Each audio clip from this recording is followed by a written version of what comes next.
Iniciando aqui então o nosso estudo de hoje, dando continuidade ao nosso roteiro do Livro dos Espíritos. Nós estamos no livro 3º das Leis Morais, capítulo 11, Lei de Justiça, Amor e Caridade, e o nosso tema de hoje é o último tema, o item número 4, Amor Maternal e Filial, a partir da questão 890. Eu preparei aqui no meu navegador todas as páginas, todas as referências que nós precisamos estudar para termos uma melhor compreensão. E eu tenho aqui pelo menos 10 abas abertas no meu navegador. Então, se por acaso fechar meu navegador, vai ser uma tragédia, porque eu vou ter que pesquisar tudo de novo. Mas vamos lá. Então, nós estamos nesse capítulo número 11, mais uma vez é o último item. Nós estudamos o primeiro, Justiça e Direito Natural, o direito de propriedade, o roubo, caridade e amor ao próximo, que foi o tema que nós estudamos no nosso último encontro, do Livro dos Espíritos, e o número 4 agora, amor maternal e filial.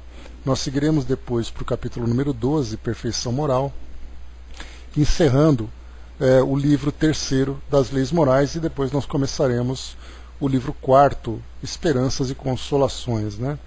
Então, estamos aqui chegando já nessa última parte do Livro dos Espíritos, última, porém não menos importante, e aos poucos a gente vai então concluindo aqui o nosso trabalho, lembrando do nosso roteiro programado para depois do Livro dos Espíritos, que vai ser a série de alguns livros do Chico, que nós vamos fazer ali o estudo completo dessas obras. Eu vou escolher ali pelo menos uns 10 livros dele dentro daquela lavra de 400, quase 500, mais de 500 livros, na verdade. Então a gente vai procurar fazer aqui um estudo bem interessante, porque muito mais do que estudarmos os textos que são publicados, nós conhecermos um pouco das obras que o Chico publicou, muitas dessas obras completamente desconhecidas para o público espírita, ficando muito focado nas obras básicas, o que é uma necessidade para todos nós, mas nos demais livros do Chico ficando presos àqueles livros mais populares. Então a gente vai sair um pouco do popular, embora estejamos estudando a série de André Luiz, mas saindo um pouco daqueles livros populares e entrando agora naqueles livros que ninguém conhece, mas que nós já provamos um pouquinho no começo do ano, aqui voltando do nosso recesso, estudando alguns textos, estudando ali algumas situações que certamente ali despertou a nossa curiosidade. Então, mais uma vez, o último item, amor maternal e filial, o item número 4 desse capítulo número 11. Nós iniciamos com a questão 890, são 3 questões apenas, mas embora sejam apenas 3 questões, tem muita coisa para se falar, tem muito material para a gente poder refletir aqui. Amor maternal e filial. Kardec pergunta na 890, o amor maternal é uma virtude ou um sentimento instintivo comum aos homens e aos animais? Então, antes de começarmos, quando se fala sobre sentimento instintivo desse amor maternal comum aos homens e aos animais, os espíritos aqui vão responder para nós, trazendo ali um esclarecimento mais apropriado, mas na observação daquilo que a natureza nos oferece, nós já vemos ali um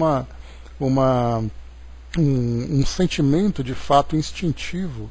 E é muito interessante a gente perceber aqui também que a própria pergunta de Kardec, quando fala sobre sentimento instintivo comum aos animais e aos homens, significa que os animais trazem também sentimentos, embora sejam sentimentos ainda não, como é que a gente pode dizer aqui, sentimentos talvez ainda não racionalizados, saber exatamente ali o que se sente, o que se pode fazer e produzir com esse sentimento.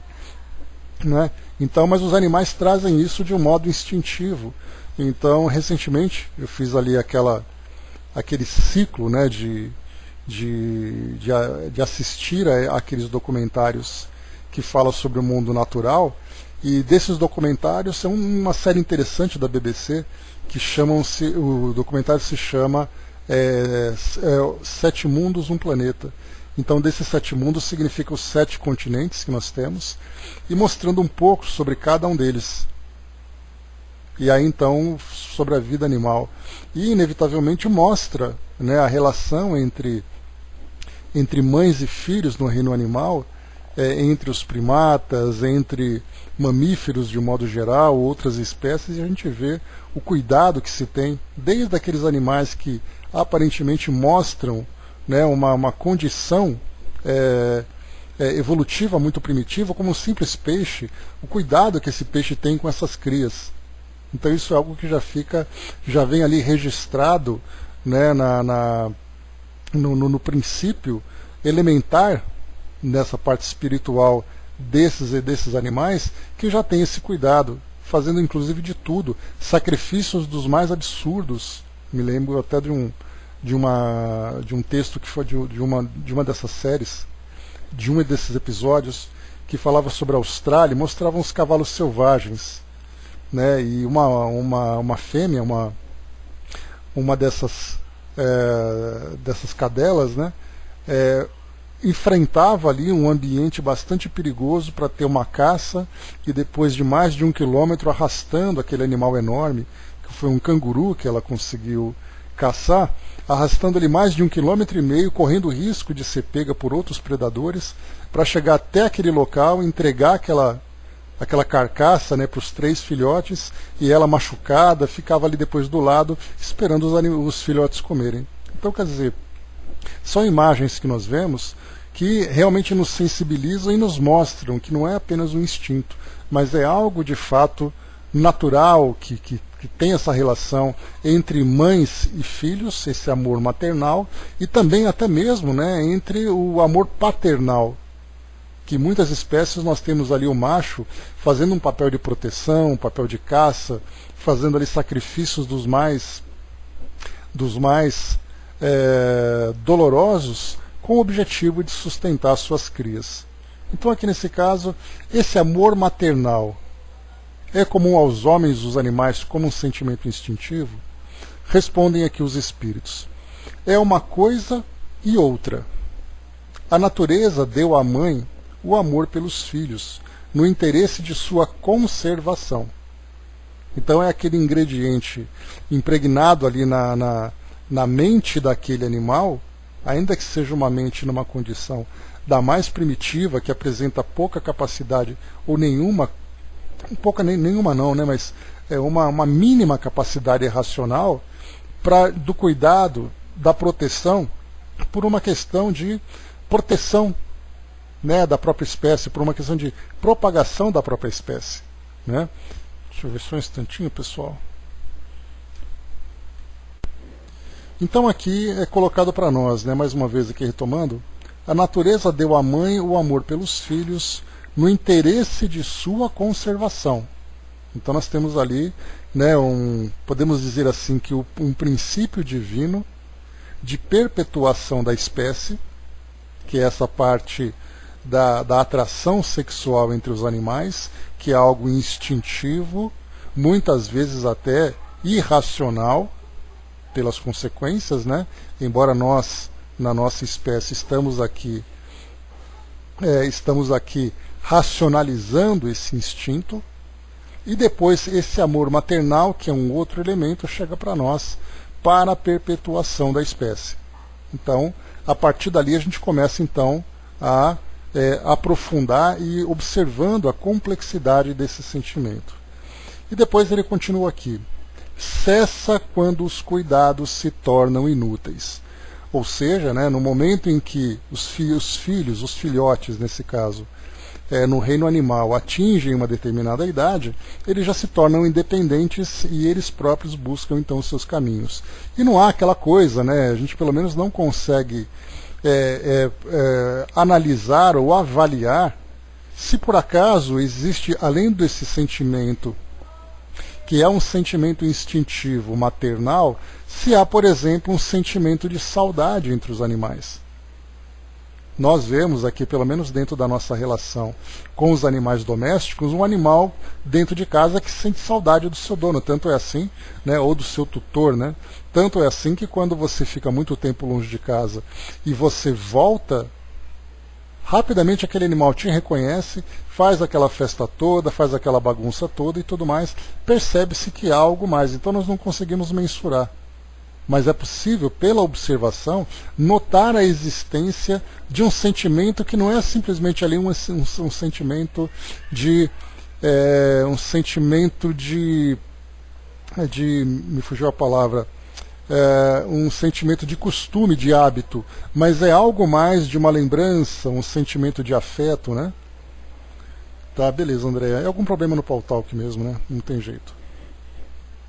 Então depois ele continua, né? No homem, ele persiste por toda a vida e comporta um devotamento e uma abnegação que constituem virtudes. Sobrevive mesmo à própria morte, acompanhando o filho além da tumba. Vedes que há nele alguma coisa mais que do animal. Então aqui, nessa parte, nós vemos então que, no caso do nós, seres humanos, nós temos não apenas o sentimento maternal e o sentimento paternal, como nós temos também ali a própria constituição da família, que vai se desenvolvendo através das gerações, onde você tem avós, bisavós, então é uma estrutura diferente. Começa instintivamente, mas conforme nós vamos evoluindo nesse aspecto espiritual, os nossos sentimentos vão se tornando mais profundos e também mais racionais. Nós conseguimos compreender esse sentimento e vamos desenvolvendo também as nossas relações a partir dele. Kardec, então, ele traz para nós aqui duas referências do Livro dos Espíritos. A questão 205 e a questão 385 relacionadas com esse assunto. Vamos a ela, então. Questão 205. Lá no capítulo número 4, da segunda parte do mundo espírita, ou mundo dos espíritos, capítulo número 4, da pluralidade das existências. O capítulo aqui, o item, é o parentesco filiação. E na questão 205, há algumas pessoas, a doutrina da reencarnação, para algumas pessoas, a doutrina da reencarnação se afigura destruidora dos laços de família. Como fazê-los anteriores à existência atual? Como fazê-los anteriores à existência atual? Então, quer dizer, vai destruindo os laços de família nesse entendimento da reencarnação. A resposta dos espíritos: ela os distende, não os destrói. Fundando-se o parentesco em afeições anteriores, menos precários são os laços existentes entre os membros de uma mesma família. Essa doutrina amplia os deveres da fraternidade, porquanto nosso vizinho, no vosso vizinho ou no vosso servo, pode achar-se um espírito a quem tenhais estado presos pelos laços da consanguinidade. Aqui, quando ele fala servos, naturalmente, é pelo contexto da época em que havia, né, esse tipo de relação. Essa relação servil, né? Depois Kardec, na questão 205A. Ela, no entanto, diminui a importância que alguns dão à genealogia, visto que qualquer pode ter sido, por um pai, um espírito que haja pertencido a outra raça, ou que haja vivido em condição muito diversa. É exato, mas essa importância assenta no orgulho. Os títulos, a categoria social, a riqueza, eis o que esses tais veneram nos seus antepassados. Um que coraria de contar, como ascendente, honrado sapateiro, orgulhar-se-ia de descender de um gentil homem devasso. Digam, porém, o que disserem, ou façam o que fizerem, não obstarão a que as coisas sejam como são, que não foi consultando-lhes a vaidade que Deus formulou as leis da natureza. Né? Então essa é a primeira referência que nós temos. E a outra referência, a questão 385, também lá na parte segunda do mundo espírita ou dos espíritos, nós temos aqui capítulo número 7, da volta do espírito à vida corporal, o esquecimento do passado. Deixa eu ver aqui, isso aqui é a questão 392, deixa eu ver se é 392 ou 95. Aqui é 395, 385. Está aqui. Da volta do espírito à vida corporal. Que é o que motiva a mudança que se opera no caráter do indivíduo em certa idade, especialmente ao sair da adolescência. É que o espírito se modifica. Estou falando sobre essa relação instintiva maternal que existe no início da relação. Conforme então o filho vai se desenvolvendo psicologicamente, biologicamente, socialmente, pelo menos nos animais, ele acaba então se desvinculando da família, pelo menos em algumas espécies, e vai seguir a sua vida solitariamente para constituir a sua própria família, né, o seu próprio grupo. Mas no caso dos homens, né, dos seres humanos, nós atingimos uma certa idade e a nossa personalidade dá a impressão de que vai se modificando. E aqui então, só para a gente poder ver o início, os espíritos respondem para Kardec. É que o espírito retorna à natureza que lhe é própria e se mostra qual era. Não conheceis o que a inocência das crianças oculta. Não sabeis o que elas são, nem o que foram, nem o que serão. Contudo, a afeição lhes tendes as carícias como se fossem parcelas de vós mesmos, a tal ponto que se considera o amor que uma mãe consagra aos filhos como o maior amor que um ser possa votar a outro. Donde nasce o meigo afeto, a terna benevolência que mesmo os estranhos sentem por suas crianças. Sabeis? Não, pois bem, vou explicá-lo. Deixa eu ver aqui, tá. As crianças são seres que Deus manda a novas existências. Para que não lhe possam imputar excessiva severidade, dá-lhes ele todos os aspectos da inocência. Ainda quando se trata de uma criança de maus pendores, cobrem-se-lhes as más ações com a capa da inconsciência. Essa inocência não constitui superioridade real com relação ao que eram antes. Não. É a imagem do que deveriam ser e, se não o são, o consequente castigo excessivamente sobrecai. O castigo excessivamente sobre elas recai. Não foi, todavia, por elas somente que Deus lhes deu esse aspecto de inocência. Foi também e, sobretudo, por seus pais, de cujo amor necessita a fraqueza que as caracteriza. Então ele faz uma relação entre a aparente fraqueza, de fato uma fraqueza biológica, uma dependência psicológica, para a sensibilização dos pais. Então a natureza mostra esse seu aspecto sábio. E diz aqui, ora, esse amor se enfraqueceria grandemente à vista de um caráter áspero e intratável, ao passo que, julgando seus filhos bons e dóceis, os pais lhes dedicam toda a afeição e os cercam dos mais minuciosos cuidados. Desde que, porém, os filhos não mais precisam da proteção e assistência que lhes foram dispensadas durante 15 ou 20 anos, surge-lhes o caráter real e individual em toda a nudez. Conservam-se bons se eram fundamentalmente bons, mas sempre irisados de matizes que a primeira infância manteve ocultos. Como vedes, os processos de Deus são sempre os melhores, e quando se tem o coração puro, facilmente se lhes apreende a explicação. Com efeito, ponderai que nos vossos lares possivelmente nascem crianças cujos espíritos vêm de mundos onde contraíram hábitos diferentes dos vossos, e dizei-me como poderiam estar no vosso meio esses seres, trazendo paixões diversas das que nutris, inclinações, gostos inteiramente opostos aos vossos. Como poderiam enfileirar-se entre vós, senão como Deus o determinou, isto é, passando pelos tamis da infância?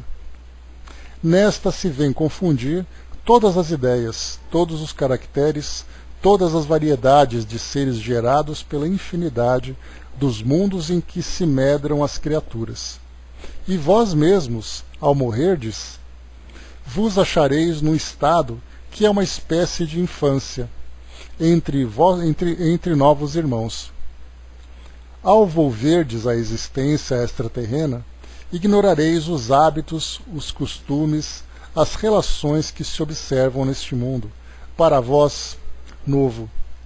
Manejareis com dificuldade uma linguagem que não estáis acostumado a falar, linguagem mais vivaz do que o é agora o vosso pensamento. A infância ainda tem outra utilidade. Os espíritos só entram na vida corporal para se aperfeiçoarem, para se melhorarem. A delicadeza da idade infantil os torna brandos, acessíveis aos conselhos da experiência e dos que deveriam fazê-los progredir. Nessa fase é que se lhes pode reformar os caracteres e reprimir os maus pendores. Tal o dever que Deus impôs aos pais, missão sagrada de que terão de dar contas. Assim, portanto, a infância não é só útil, necessária, indispensável, mas também consequência natural das leis que Deus estabeleceu e que regem o universo. Então, eis aqui, né, a explicação dos espíritos nessa questão 385. Bom dia, Gilda. Bom dia, Marion. Então, pessoal, o Pautalk estava com problema, tá? Continua com problema, então se por acaso vocês estavam com dificuldade para entrar aqui na sala, é por causa disso, tá?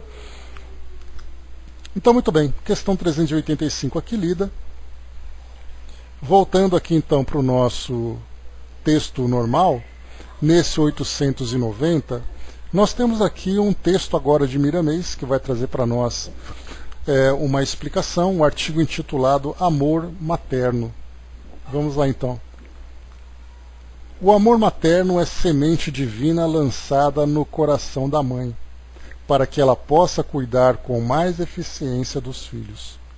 No entanto, a razão vem nos alertar para que não possamos traduzir esse amor em apego, comumente visto em demasia em alguns pais. Então, a diferença entre um sentimento que tem por objetivo a instrução, tem por objetivo o cuidado, a manutenção, daquele apego sentimental, daquele apego emocional, que já é, nesse caso, né, um caractere desequilibrado da personalidade materna.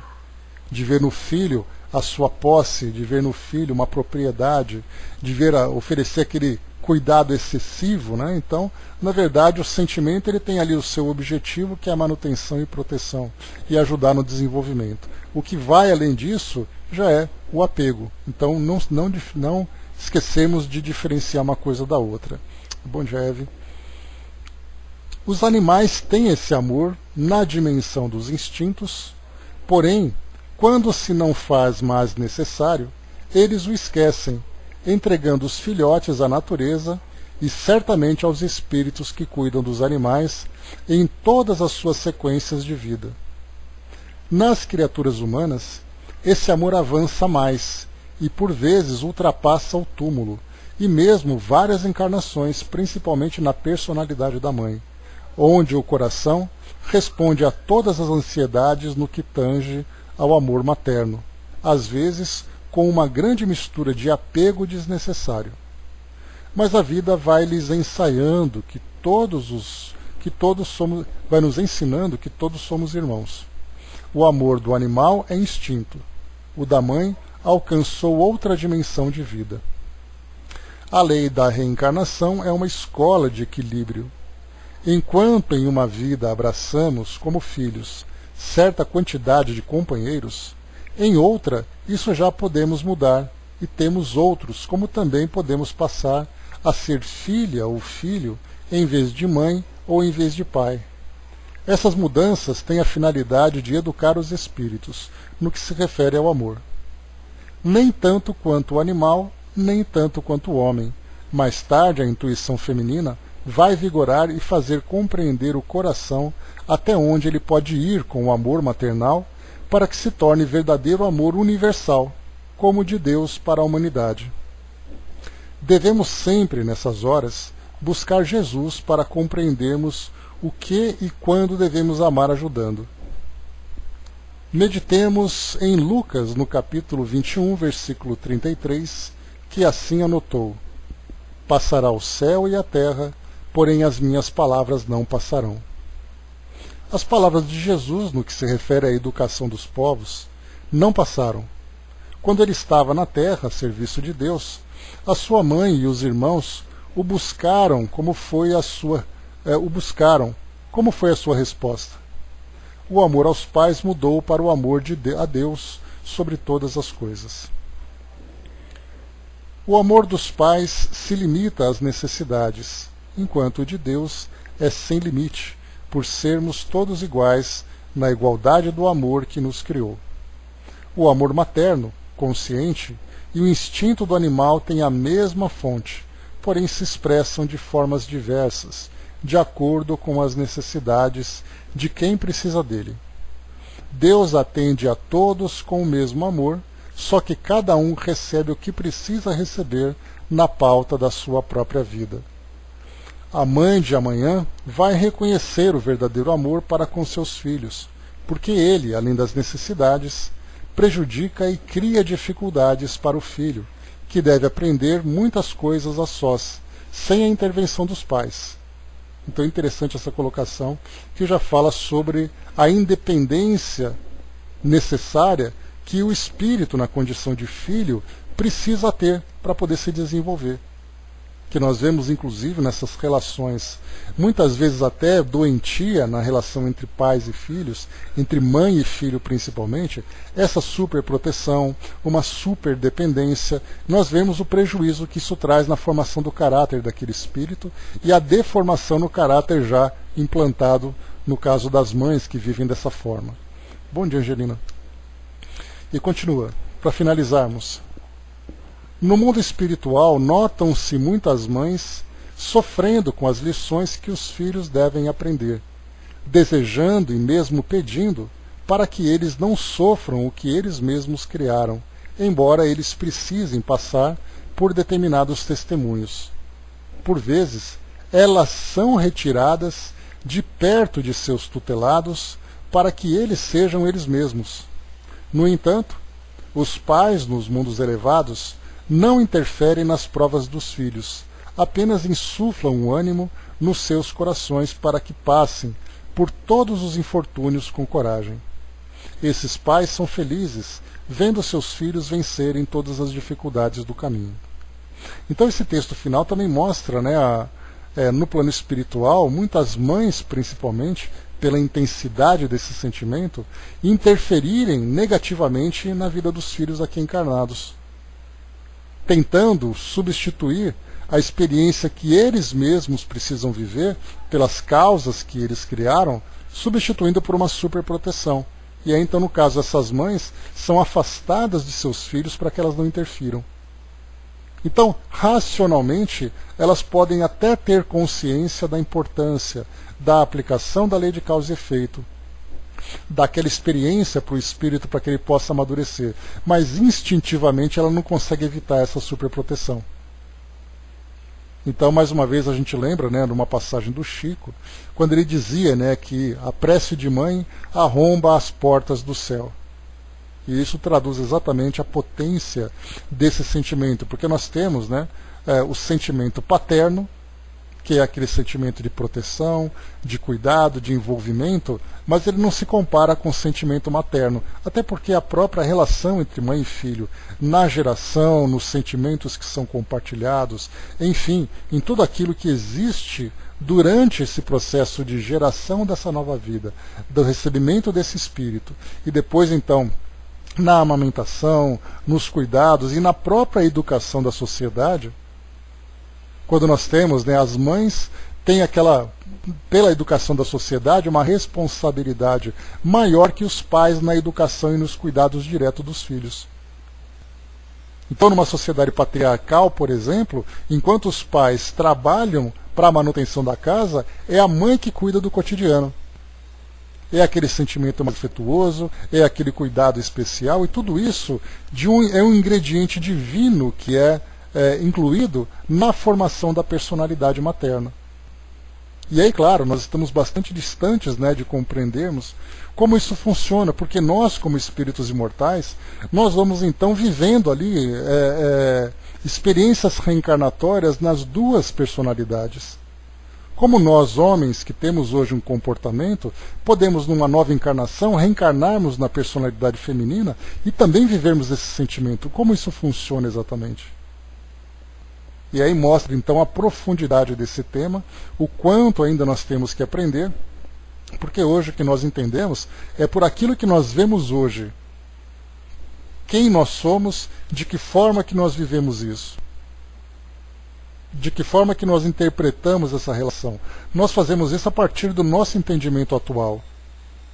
Eu, como homem, que tenho ali filho, que tem neto, que tem ali sobrinho, nós temos uma relação. E aquela outra pessoa que vem numa personalidade feminina, tendo ali o seu filho, tendo ali o seu neto, uma relação diferente. E aí depois de uma nova existência nós invertemos os papéis e começamos a viver da mesma forma. Mas o mais importante de tudo é que, mesmo que nós vivamos a intensidade desses sentimentos, no caso em especial das mulheres, nesse sentimento maternal, vivendo ali de uma forma intensa, muitas vezes de uma forma instintiva, outra de uma forma desequilibrada, até o momento em que consegue, pela maturidade espiritual, alcançar esse equilíbrio e fazer com que esse sentimento maternal individual, ou pelo menos ali da sua prole, seja depois então estendido por toda a humanidade. E é exatamente o papel que nós temos do Espírito Maria, né, que é representada por nós espíritas, inclusive, aquela grande mãe da humanidade, pelas suas intercessões, pelo trabalho que ela faz por toda a humanidade terrena, né, seja encarnada, seja desencarnada. Então é aquele sentimento que transcende os interesses individuais e passa a ser um sentimento universal, representando inclusive, né, o amor universal que Deus nos oferece. André colocou, né, se a gente pudesse não deixar que nada, absolutamente nada de ruim acontecesse com os nossos filhos, e isso é errado e impossível, porque estamos aqui para aprender e crescer. Eu acho que o aprendizado vem dos dois lados, né, Andréia? É o aprendizado para o filho, que precisa se desenvolver, mas ao mesmo tempo, durante uma fase da existência, acaba sendo ainda dependente, e por outro lado da mãe, que vive esse instinto, que muitas vezes até acaba sufocando a própria razão, que ela sabe que é errado, que ela sabe que não deve, mas existe uma força maior que faz com que ela haja daquele modo de superproteção, de supercuidado. Claro que nós vamos encontrar também, né, aqueles casos em que há um desequilíbrio muito grande naquela relação, em que os sentimentos antipáticos acabam até mesmo superando esse instinto maternal, onde você tem as mães que desprezam seus filhos, que agridem seus filhos e tudo mais, mas aí é um caso que, né, que foge um pouco dessa ideia do sentimento maternal instintivo, né, entrando ali já num processo reencarnatório mais problemático. Na próxima questão que nós temos aqui, questão 891, diz aqui para nós: se o amor materno é uma lei natural, olha só então Kardec explicando isso, né? Porque se ele é instintivo, voltando para cá, ele pergunta se é uma virtude ou um sentimento instintivo. E os espíritos respondem, uma coisa e outra. Ele tanto é uma virtude como um sentimento instintivo. Se é um sentimento instintivo, ele faz parte das leis naturais. Assim como nós vimos da lei de liberdade, assim como nós vimos sobre as leis naturais como um todo, é uma lei natural. Então significa que as mães já nascem com esse instinto de proteção e de interesse pelas suas crias, pelos seus filhos. Então Kardec pergunta, se o amor materno é uma lei natural, por que existem mães que odeiam os filhos e frequentemente desde o nascimento? Então é aquilo que eu comentei com vocês agora há pouco, que para essa regra nós encontramos algumas exceções. E Kardec pergunta, né, se é uma lei natural, como é que isso é possível? Como é que esse sentimento, esse instinto maternal que é tão poderoso, acaba sendo esquecido ou acaba sendo sufocado por esse sentimento de antipatia? Como é possível isso? Por que existem mães que odeiam seus filhos e frequentemente desde o nascimento? É, às vezes, uma prova escolhida pelo espírito do filho ou uma expiação, se ele tiver sido um mau pai mãe ruim ou mau filho em outra existência. Em todos esses casos, a mãe ruim não pode ser animada senão por um mau espírito, que procura criar dificuldades ao do filho, para que ele fracasse na prova desejada. Mas essa violação das leis naturais não ficará impune, e o espírito do filho será recompensado pelos obstáculos que tiver superado. Então, primeiro nós vamos aqui para a referência que Kardec deixa para nós, questão 392, que fala exatamente daquele texto sobre o esquecimento do passado. Por que perde o espírito encarnado a lembrança do seu passado? Questão 392. A resposta: não pode o homem, nem deve saber tudo. Deus assim o quer em sua sabedoria. Sem o véu que lhe oculta certas coisas, ficará ofuscado como quem, sem transição, saísse do escuro para o claro. Esquecido do seu passado, ele é mais senhor de si. Então, é trazido para nós essa questão aqui por causa dessa colocação, né? Porque o filho pode ter escolhido uma prova ou uma expiação de ele ter, por ter sido um pai, mãe ruim ou mau filho em outra existência. Como eu comentei no nosso estudo anterior, no final, a doutrina espírita ela nos traz uma capacidade de vermos além das aparências. Inclusive, né, nós temos ali o professor, não sei se foi Hernani Guimarães Andrade, que escreveu o livro Nossos Filhos São Espíritos. E como se não bastasse um conteúdo profundo que esse livro traz, bastante reflexivo, somente o título já seria o suficiente para que nós desenvolvêssemos uma reflexão profunda. Hermínio Miranda, né? Eu sempre confundo, Flávio, o professor Hermínio com o professor Hernani Guimarães. O Hernani Guimarães é uma coisa mais técnica, né? De perispírito e tudo mais, né? Então, Hermínio Miranda. Então, só o título, Nossos Filhos São Espíritos. Então, nós espíritas, quando nós temos, por exemplo, uma notícia que aparece nos jornais, ou que nós ficamos sabendo dentro das nossas relações, em que um filho sofre a crueldade de uma família, uma criança que foi abandonada, uma criança que foi agredida, né? Para nós, esse próprio sentimento, essa própria sensibilidade que nós temos para um semelhante nosso, um outro ser humano, ou mesmo os animais, que apresentam essa fragilidade da infância, quer dizer, não tem coisa mais fofa do que você pegar um filhote de animal, né, e você ficar brincando com ele. Então é aquele cachorrinho, é aquele gatinho, é um outro animal qualquer, um filhote, que seja ali um bezerro, um cavalo, qualquer coisa assim, né, um potro. Então a gente pega aquele animal naquele estado inicial do seu desenvolvimento biológico e também do seu desenvolvimento psicológico, porque nós podemos ver assim, porque como eu falei para vocês, até mesmo na psicologia dos animais nós vemos que os filhotes têm uma personalidade diferente dos adultos. São aqueles curiosos, eles são mais curiosos, eles são mais ingênuos, eles são mais brincalhões, né? Então, né, quais não são, né, Flávio? Então, quer dizer, aquilo que nós, seres humanos, sentimos instintivamente ao termos contato com uma criatura no início do seu desenvolvimento, seja da espécie animal, seja da espécie humana, quando nós vemos um crime acontecendo, seja um crime que leva, por exemplo, à morte, quando nós vemos na televisão um crime, desses crimes bárbaros que nós vemos e uma criança acaba sendo assassinada.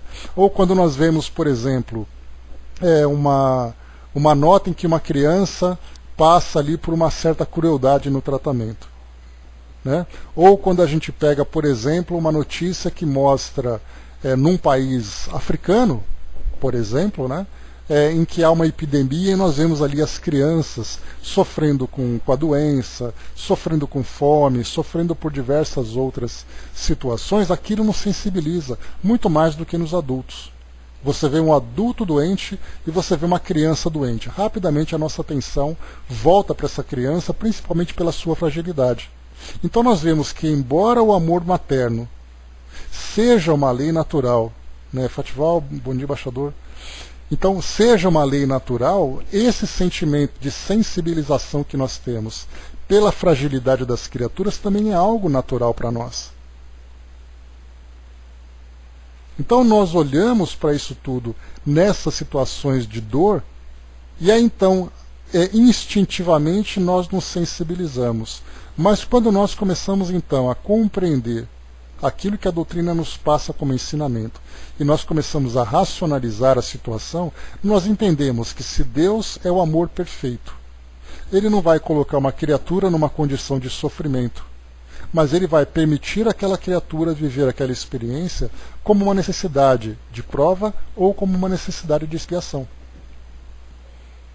Então nós vimos naquela relação em que aconteceu uma tragédia, que uma criança se machucou, que uma criança lamentavelmente desencarnou. A primeira coisa que a gente faz é: o que será que aconteceu naquele grupo familiar para chegar nessa tragédia? Porque nessa questão 891, como foi colocado aqui por Kardec, se o amor materno é uma lei natural, por que existem mães que odeiam os filhos? E vou ler de novo a resposta para a gente poder contextualizar. É às vezes uma prova escolhida pelo espírito do filho, ou uma expiação, se ele tiver sido mau pai, mãe ruim, ou mau filho em outra existência. E aí a referência que chega para nós aqui é exatamente do esquecimento do passado.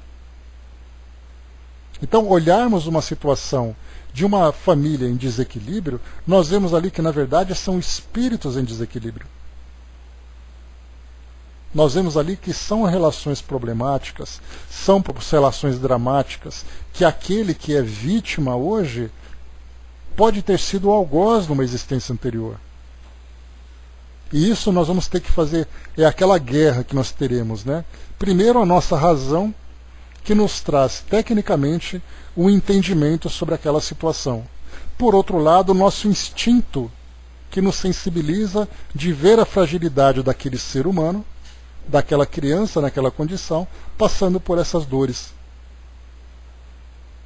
Para nós tiraríamos a criança dali, né, e pensaríamos, né, afastem esses pais cruéis, afastem esses pais maus e tragam a criança que nós vamos protegê-la.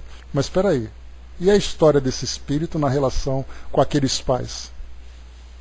Aí nós entramos na superproteção.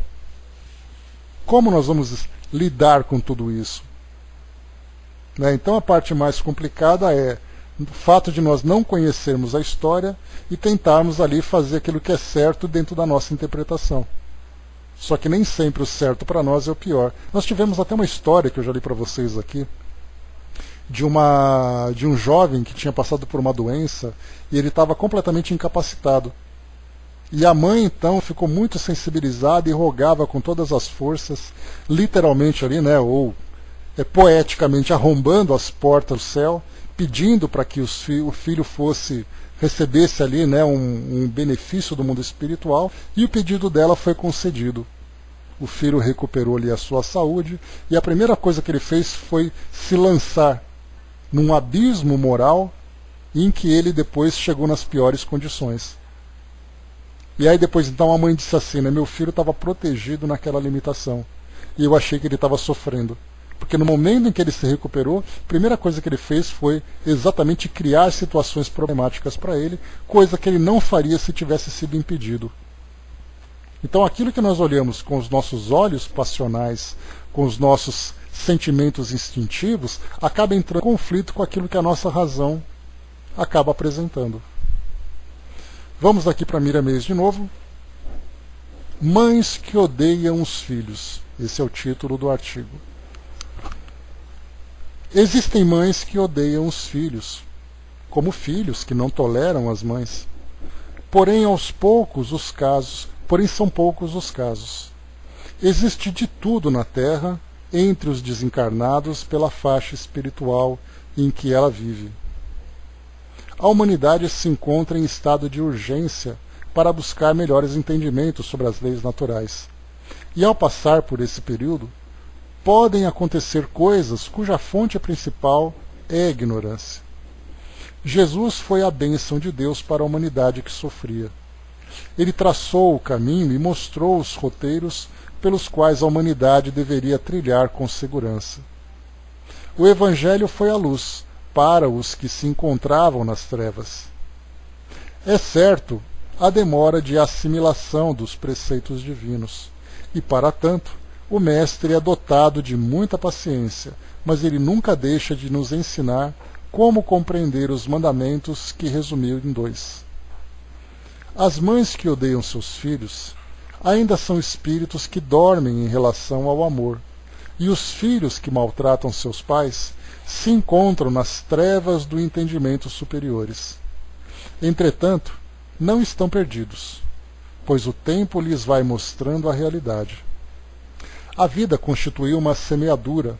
Ao colhermos o que plantamos, a razão nos fala que não nos convém a violência, a maldade, o ódio, o ciúme, o orgulho e o egoísmo.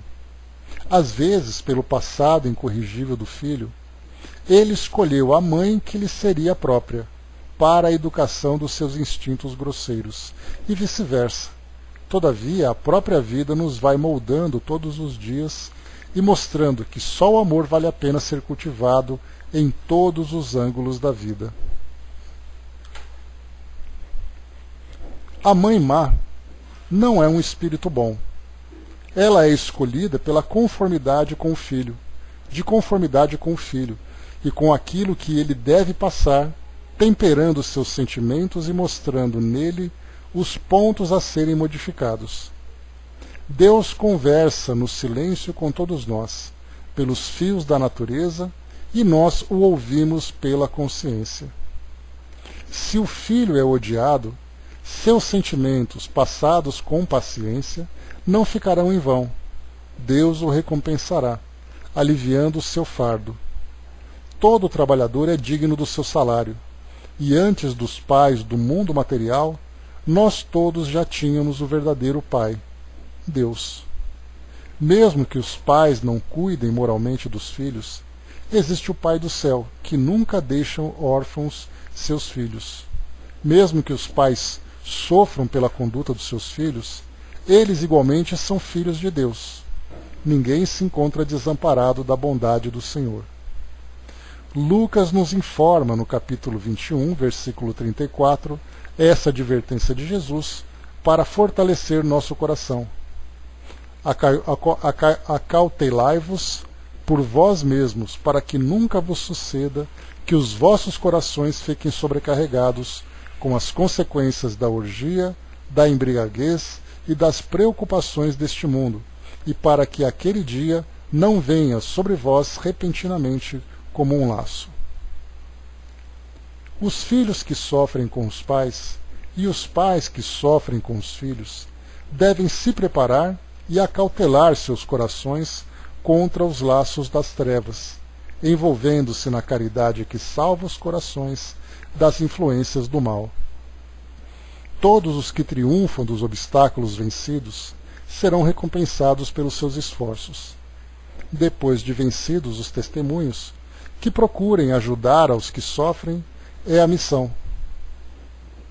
Como o espírito instruído nas provas, dar o que pode em favor dos que lutam nos caminhos difíceis.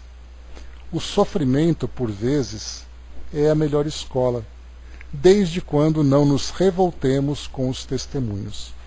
Bom, essa frase aqui, final, é talvez a mais difícil, né? Porque o sofrimento é a melhor escola, só que esse instinto de proteção que todos nós temos, o maternal em especial, que é o mais intenso de todos, mas como eu coloquei para vocês, nós temos esse sentimento natural em nós de vermos os seres, de um modo geral, nesse desenvolvimento inicial, mostrando essa dependência, mostrando essa fragilidade, faz com que nós não entendamos que muitas vezes o sofrimento é necessário. Quantas vezes nós temos pais, mães, né, principalmente, que dizem assim, né, se eu pudesse tirar a dor do meu filho e pegar toda ela para mim, eu faria isso. E é natural que seja assim, porque o instinto nos leva a essa proteção. Só que a nossa razão é, esse sentimento, embora eu quisesse tirar dos meus filhos, tirar daquela minha criatura, né, daquele meu filho, embora eu queira fazer isso, esse sentimento pertence a ele por uma necessidade evolutiva. Mas o meu papel será trabalhar tanto quanto possível para que essa dor seja amenizada e ele passe e seja bem sucedido. Então olha como nós invertemos então o nosso raciocínio, valorizando a experiência que o indivíduo vive, né, já que nós não podemos fazer diferente. Quantas mães, por exemplo, né, na porta de uma penitenciária, pensaria assim: se eu pudesse, eu trocaria de lugar com meu filho. Ficaria no lugar dele naquele local, para que ele pudesse ter a liberdade de volta, porque eu não aguento, não suporto ver o sofrimento dele. Quantas vezes nós vamos num hospital e vemos uma mãe ao lado do leito do filho, dizendo assim: se eu pudesse, eu trocaria de lugar com ele. Só que a nossa razão, com esse entendimento que a doutrina espírita nos traz, é exatamente isso. Essa experiência pertence a ele. E da minha parte farei tudo o que puder para que ele seja bem sucedido. É algo que nós estamos aprendendo agora, né? Porque a doutrina espírita nos mostra essa necessidade do sofrimento como sendo a melhor escola. Aquela criança, por exemplo, que é abandonada e vai para um orfanato.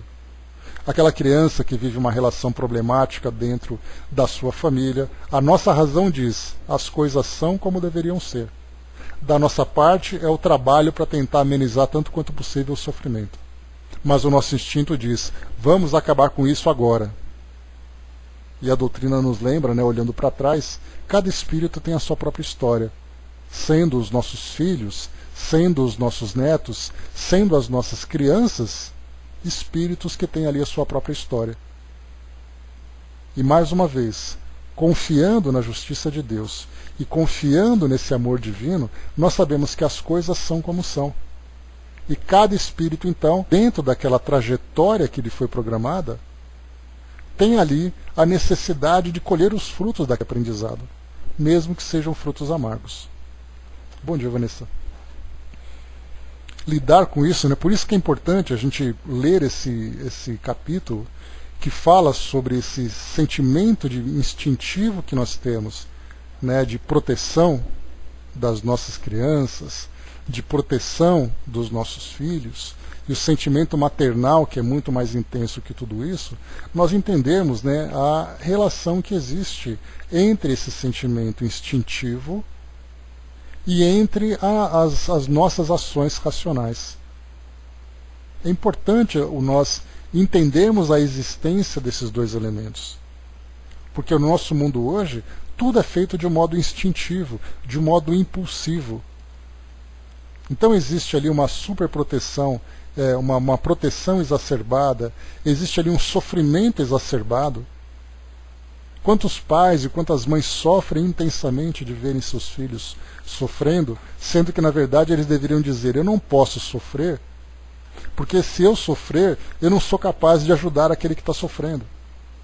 Porque aí sofre aquela criança, sofre aquele filho, sofre aquele ser, e os pais sofrem juntos.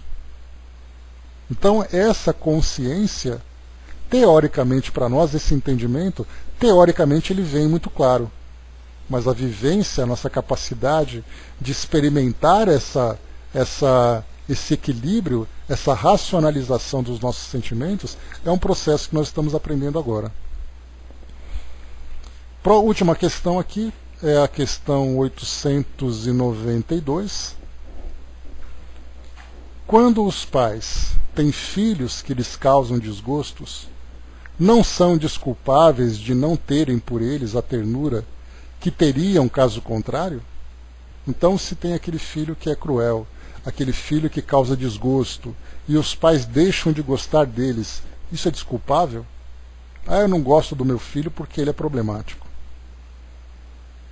Quantas vezes nós ouvimos isso?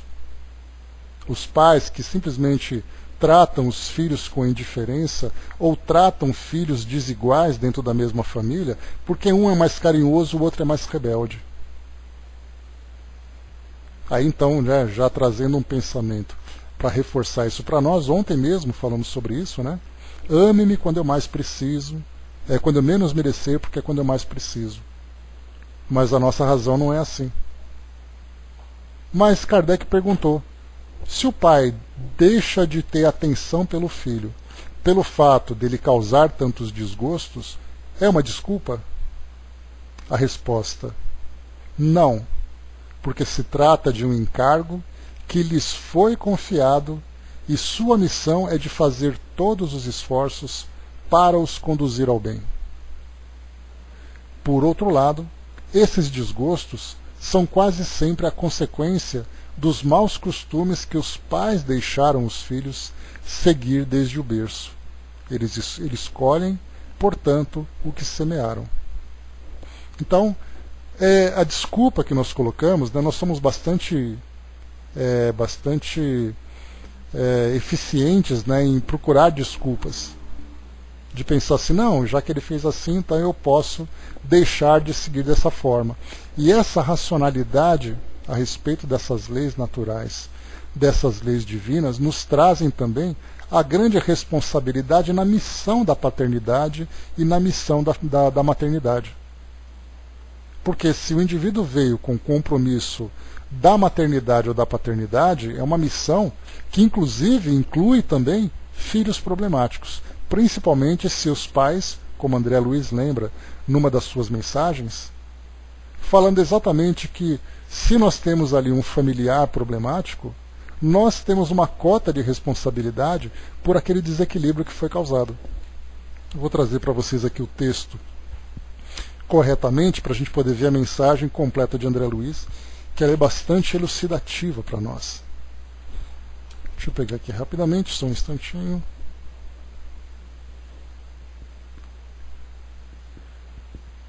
Vamos lá, vamos lá.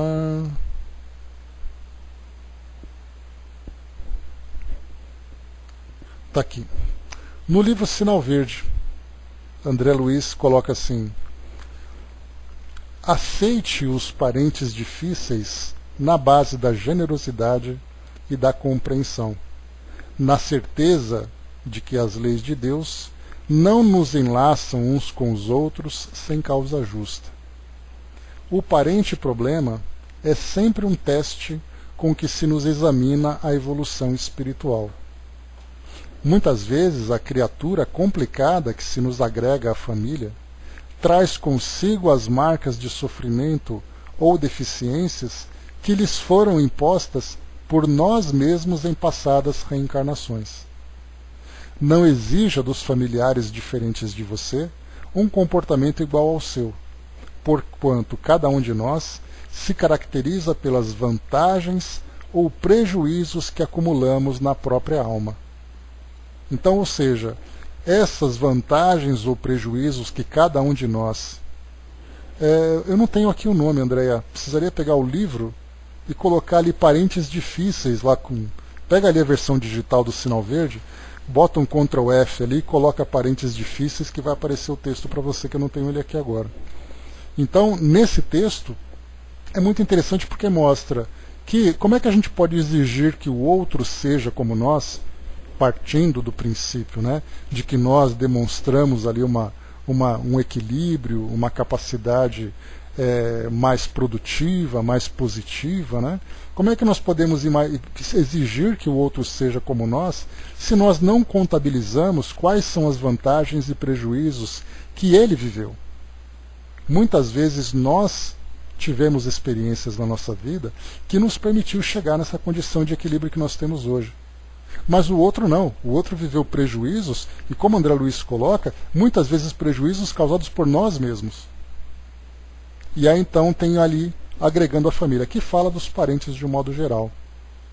Então pode ser ali companheiros, companheiras, pais, irmãos, filhos, netos, sobrinhos, seja lá como for. Aqui a gente vai focar para o nosso tema de hoje, embora esse texto traga para nós uma visão geral dessa relação entre nós e familiares problemáticos, né? Capítulo 7, o Dudu colocou aí, André. Obrigado, Dudu.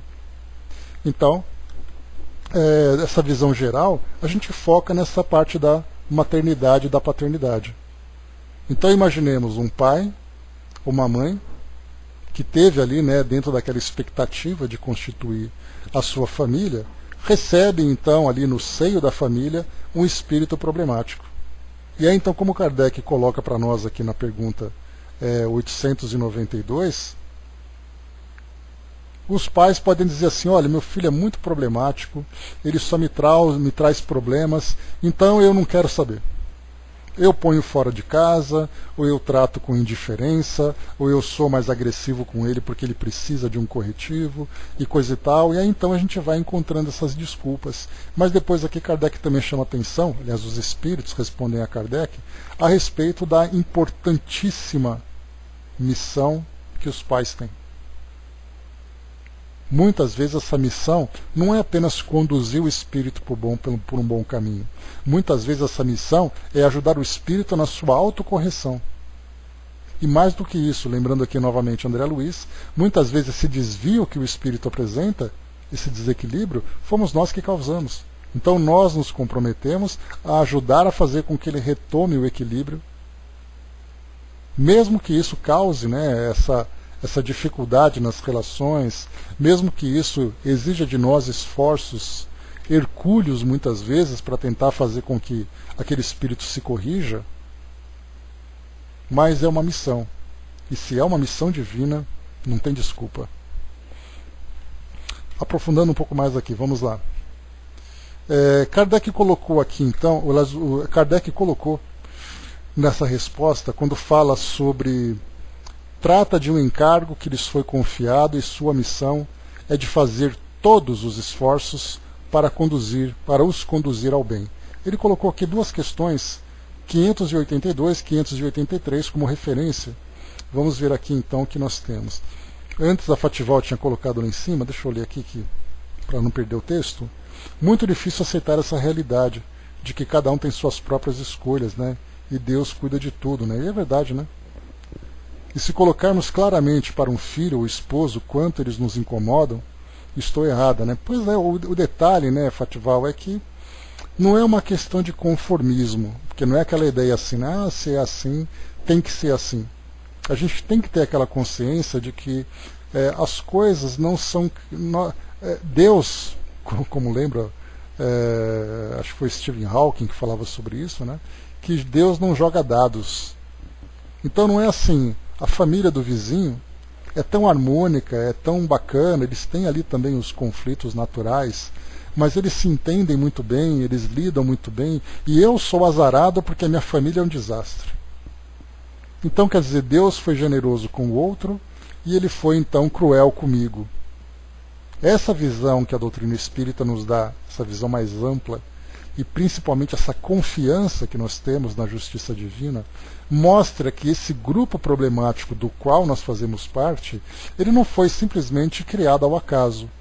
Não é o refúgio do mundo espiritual, onde os bons espíritos foram para uma família e eu peguei o resto do fundo do tacho que sobrou.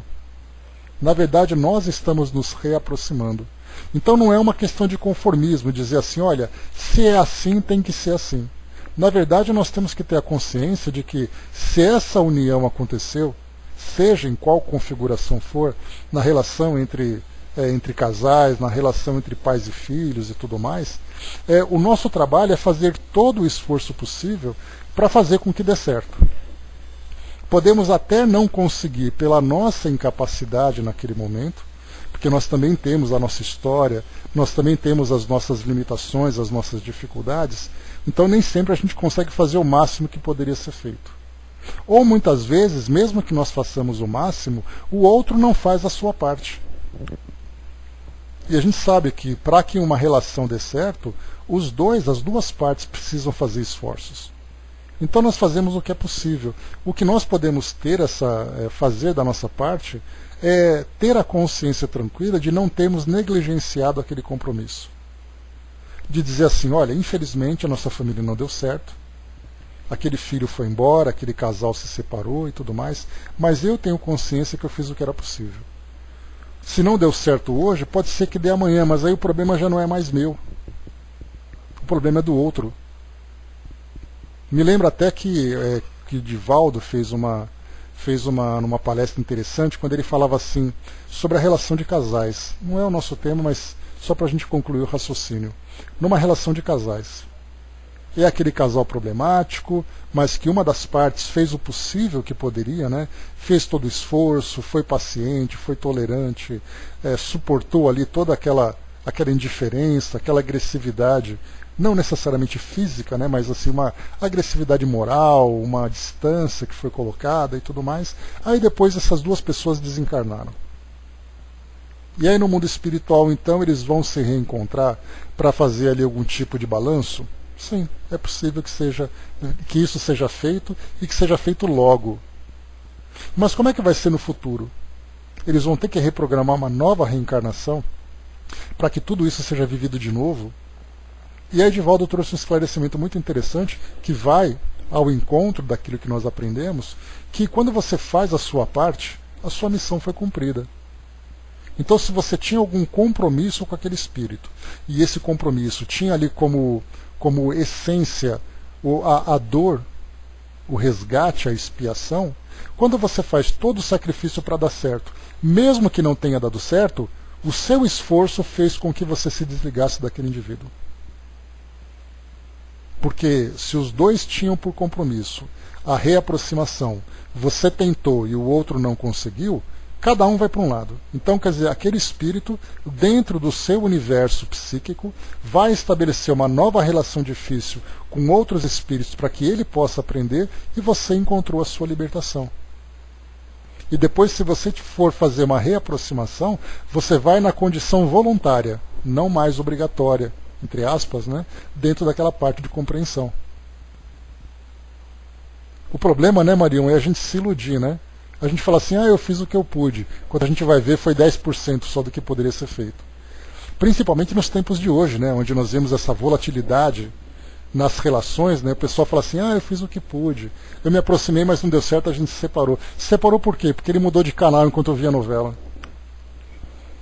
E é aí que nós encontramos, né, nessa parte de casais, um texto de Joana, textos de Emmanuel, né, em livros, por exemplo, como Sexo, como Vida e Sexo, né, que fala da relação de casais, que mostra ali que, como Emmanuel coloca, é possível fazer, é necessário que você se esforce ao máximo, não para que você sofra. O propósito não é você fazer assim, eu sou a Maria coitadinha, eu quero sofrer até o final. Não. Você vai dentro do seu limite, mas consciente de que você está se esforçando. Quando chega no momento que você não suporta mais e você começa a sofrer o desequilíbrio e isso te traz prejuízos, aí a opção de seguir por um outro caminho é seu. Mas essa relação interrompida, pelo fato de você não conseguir ir além, significa muitas vezes o adiamento de um compromisso.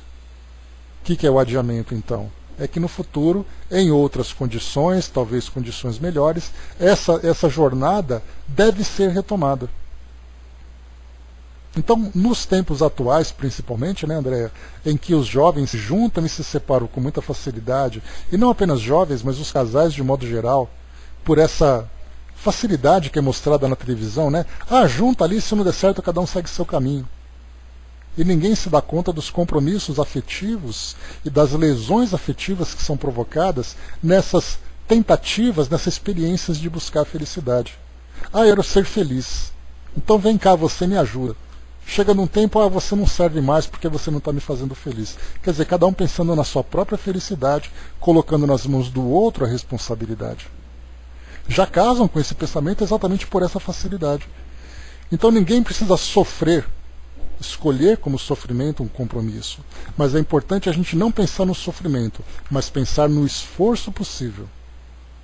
Se esse esforço possível gera sofrimento, então suporta tanto quanto possível, mas analisa bem qual é o seu nível de sensibilidade para esse sofrimento. Porque a gente lembra que para muitas pessoas uma unha encravada é motivo de drama, né? Vai para o hospital porque encravou a unha.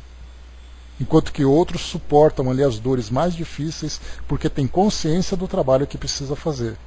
E aí então, saindo agora dos casais, para a gente retomar o nosso raciocínio, a gente vai isso para a relação entre pais e filhos também. Quantos pais dizem assim, esse moleque não tem jeito, essa menina não tem jeito, não aguento, eu quero ir embora. Ou então os filhos falam a mesma coisa, não suporto viver com aquele meu pai, com aquela minha mãe. Então eu vou cuidar da minha vida, ele que se vire. E é um tanto missão de pai como missão de filho, os dois tipos de experiências têm os seus valores. André colocou em cima, é muito, muito difícil para mães de filhos dependentes de drogas e álcool. Acho que é uma prova com expiação sem limites, né? É muito difícil, né, André? Mas a gente vai àquilo que André Luiz colocou agora. Muitas vezes, esse desequilíbrio com drogas e álcool que o filho vive, muitas vezes foi uma relação do passado que fez com que ele chegasse nessa condição. E os pais podem ter responsabilidade nisso. Nós não sabemos a história. Mas se os filhos chegam naquela família e aqueles pais têm essa missão da maternidade ou da paternidade, o trabalho então a gente sabe que vai ser difícil. Fatival colocou, né, buscando o desligamento da pessoa, né? Qualquer relacionamento serve esse pensamento, né? Qualquer relacionamento. É mais fácil para nós isolar aquele problemático do que nós entendermos o nosso trabalho moral que tem que ser feito. André colocou, né, conheci um casal que namorou em novembro, noivou em dezembro, casou em janeiro, separou em março, né? Pois é, não é história, eu vi, né? Pois é. Infelizmente nós temos essa facilidade. Mas a pergunta é, quais foram as marcas que cada um deixou? E quando o Nazareno Feitosa, ele tem a palestra que fala sobre divórcio e lesões afetivas, muitas vezes um casal se junta por um interesse qualquer, depois há essa separação, deixando essas marcas negativas, e depois no futuro, essa família que não tinha esse casal que não tinha nada a ver um com o outro, vai se juntar para poder resolver essas lesões que eles causaram. Nós somos mestres nisso, né? Sim, tenho duas amigas espíritas que estão nesse processo, é uma luta, né? Pois é. Dudu colocou, né, acha que os resgates são necessários, mas vai depender muito do conteúdo da relação desse casal. Dudu, a doutrina espírita, ela tem o seu aspecto consolador, né? Então nós entendemos como sendo o consolador prometido. E o trabalho desse consolador é exatamente trazer à consciência que essas situações difíceis que nós enfrentamos em nossas vidas são experiências relacionadas com expiações, com resgates. Porque nos tempos de hoje, sem ter essa consciência, muitas pessoas pensam assim, que tem azar na vida. Que ela não precisa suportar qualquer coisa que traga infelicidade. Ela não pensa naquilo como uma experiência necessária de aprendizado. Mais uma vez, ela pode até não suportar o nível de tolerância para essa dor moral dela ser um nível muito baixo. Então, com qualquer coisa, ela se desequilibra. Ela pode até não ter essa suportabilidade, mas ela precisa ter consciência que aquela experiência não é casual. Não veio por acaso, ela não foi sorteada para viver aquilo. Então, essa conscientização é o ponto principal que a doutrina espírita nos traz. Por isso ela fala sobre provas e expiações, ela fala sobre reencarnação, ela fala sobre lei de causa e efeito, ela fala sobre o relacionamento entre as pessoas. Quando eu tenho essa consciência, eu penso assim, bom, eu sei que muitas pessoas não suportariam isso, mas eu preciso me esforçar pelo menos para tentar. Posso não conseguir agora. E eu sei que não fazendo agora, o futuro vai me trazer de volta. Porque a vida vai repetindo o seu ciclo. Enquanto as coisas não forem resolvidas, elas vão se repetindo. E não adianta a gente querer fugir, querer iludir a vida com as nossas desculpas. Por isso a gente coloca a confiança nas leis divinas, que falam para nós que tudo está como deve ser, e que nós temos esses compromissos dentro dessas leis naturais. Isso é para nós assim um grande bálsamo, não apenas para aliviar as dificuldades que nós enfrentamos, mas principalmente para conscientizar-nos da importância de viver essas experiências para a nossa evolução, dos resgates do passado. A ideia de resgate, ela tem um peso muito conformista, né? É um resgate que eu preciso viver. Resgate significa assim, eu fiz uma besteira no passado, eu tenho oportunidade de corrigir. A ideia do resgate, Deus, eu vou ter que resgatar o meu passado, eu tenho que sofrer. Não, eu não estou aqui para sofrer, eu estou para parar de sofrer. Só que para você parar de sofrer, você precisa mexer muitas vezes naquele baú, com tantos problemas ali enterrados que precisam ser resolvidos. A Eve colocou, né, normal é alegar que tem dedo podre, azar. Sim, mais uma vez nós somos mestres no desculpismo, né? O Flávio lembrou lá em cima, né, responsável tu és pelo que cativou, né? Então, é a questão das lesões afetivas, né? E a Angelina colocou, para a gente finalizar, o homem deve esquecer-se que está aqui no mundo inferior, no qual só é mantido por suas imperfeições. A cada vicissitude deve lembrar-se que pertencesse ao mundo mais avançado, isso não aconteceria, e que ele não e que dele nesse caso não deve retornar a este mundo, né? Então, assim, é essa visão que a doutrina espírita nos traz também, Angelina, capítulo 5, bem-aventurados os aflitos, né? Então, essa conscientização de que se nós tivéssemos feito escolhas corretas, nós estaríamos em condições melhores.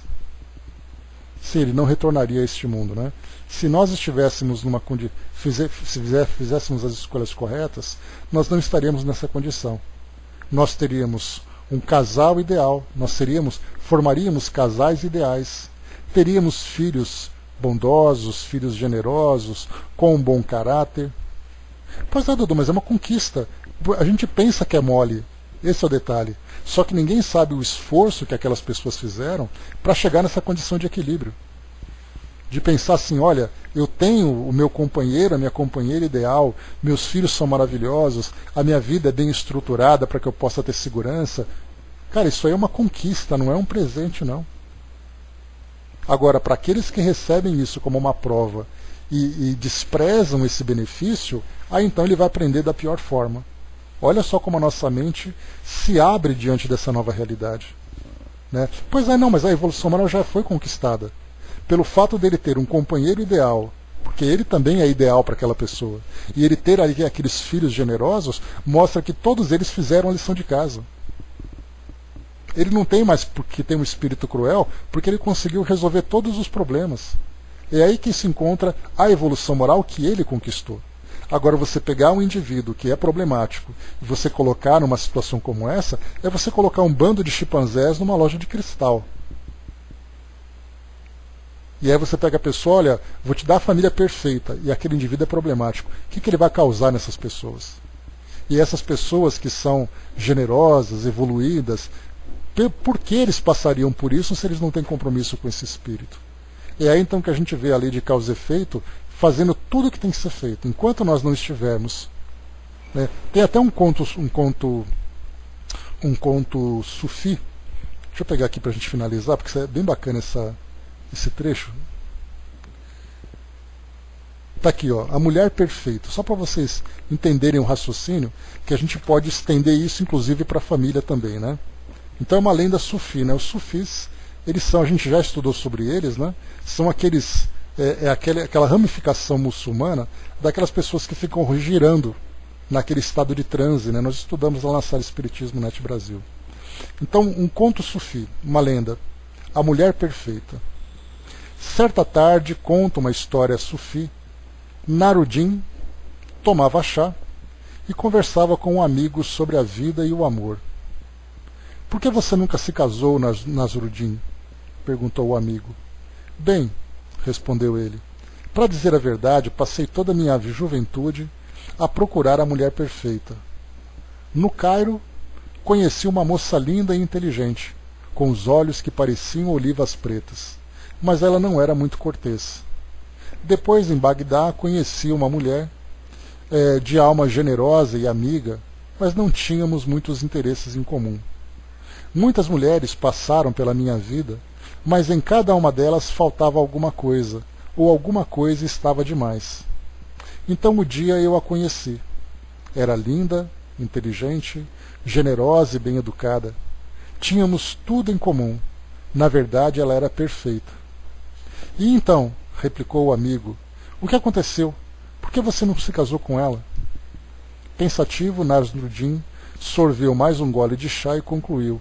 Infelizmente, parece que ela estava à procura de um homem perfeito. Ou seja, né, nós procuramos as pessoas perfeitas, mas nós não atingimos a perfeição. Como é que nós podemos esperar que essas pessoas perfeitas venham em nosso encontro? Como é que nós podemos esperar filhos perfeitos se nós não fomos pais perfeitos? Então é aí que nós vemos essa relação que vai se estabelecendo pelas conquistas de cada um. E se hoje nós temos relações problemáticas, é porque nós fizemos escolhas problemáticas no passado.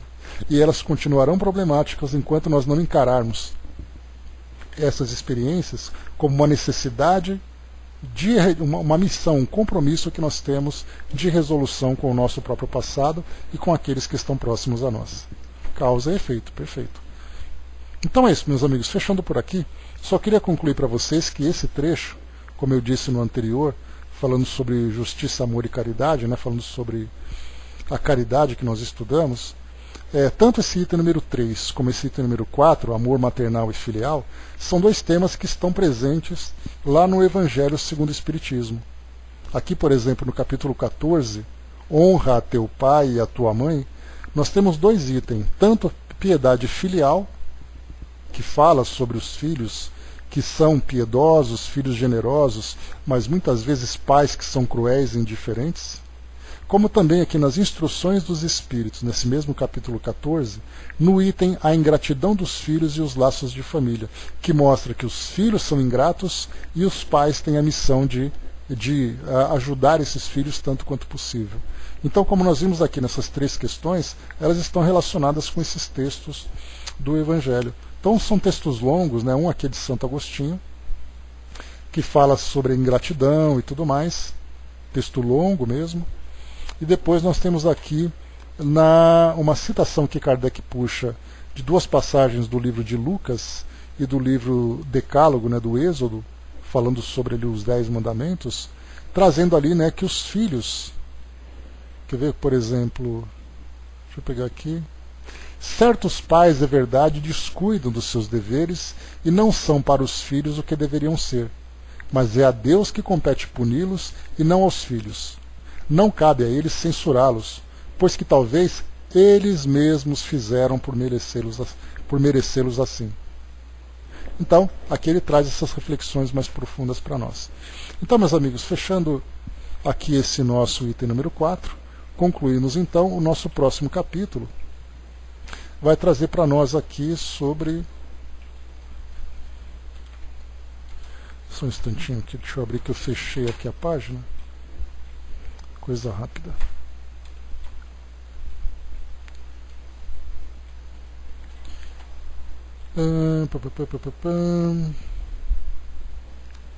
Tá aqui o capítulo...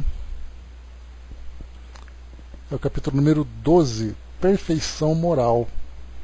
As virtudes e os vícios, depois falaremos das paixões, falaremos do egoísmo, os caracteres do homem de bem e depois conhecimento de si mesmo, né, que são temas aqui também relacionados ao Evangelho, que fala sobre sede perfeitos no capítulo 17, caracteres da perfeição, homem de bem, os bons espíritas, depois fala dever, virtude, superiores e inferiores, o homem no mundo e cuidar do corpo e do espírito. Então, vemos assim que nesse capítulo, justiça, amor e caridade, os temas estão relacionados com o Evangelho. Né? Então, dá pra gente... Na verdade, esse livro número 3, né, das leis morais, o Evangelho segundo o Espiritismo, é um desdobramento desse livro número 3. Só que aqui nesse item número 12 e número 11, nós temos ali uma relação mais direta, mais clara com os textos do Evangelho. Então, vai ser um estudo bem bacana, que nós vamos fazer aqui também do Livro dos Espíritos, da perfeição moral, bastante coisa para refletir,